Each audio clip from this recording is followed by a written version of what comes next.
Jalen, we got a little update on Bradley Beal of the Washington Wizards. The latest reports are that the Wizards are not entertaining any offers for their star shooting guard Bradley Beal.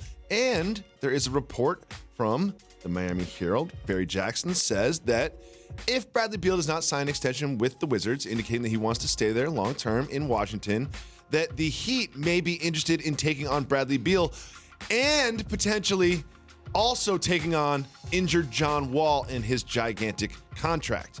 If Pat Riley calls your phone, which I know he does from time to time just to get advice, everybody comes to you, and he said, should we take on John Wall's contract to also get Bradley Beal? How would you advise? Absolutely, yes. This should not even be a question. Really?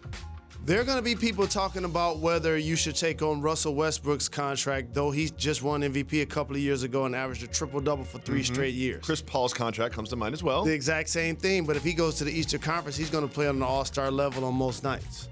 You absolutely take on John Wall's contract. He's a perennial all-star. He's a guy that's going to hover around 20 points, 10 assists, and 2 steals when he's healthy. That's absolutely going to happen. And he's not healthy. So you'll be eating $37, $38 million, somewhere in the high 30s. Don't you see the Nets doing it? Didn't you see as John Wall, Kevin Durant are different players. Didn't you see as the Sixers were nursing Joel Embiid back to health? They were willing for him to miss games. They were willing for him to miss playoff games. Still gave him a big deal. This is what happens when you have an all-star player. Everybody can't have one.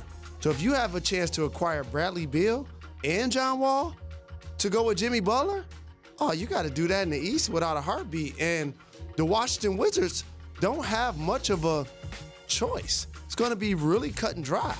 July 26th, do you want to sign an extension, Bradley Beal? No. If that's the answer, then we got to keep it moving. We keep it moving. We keep it moving. Do you expect, so when July 26th comes, I think Beal can sign a 3-year extension. No. And then you think they trade him? Well, maybe I could sign him, but I want y'all to trade me simultaneously. That would be awesome.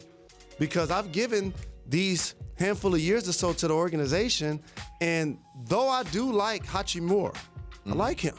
Young prospect, he's going to get him quality minutes. I just think with Wall's health and him probably missing next year also. Next year? He had a really bad injury. It's going to take him some time to come back from that. Injured his Achilles at home, I wouldn't rush back from that. So say he missed the majority, if not all, of next year. You can acquire Bradley Beal, and then you take an anchor with Wall.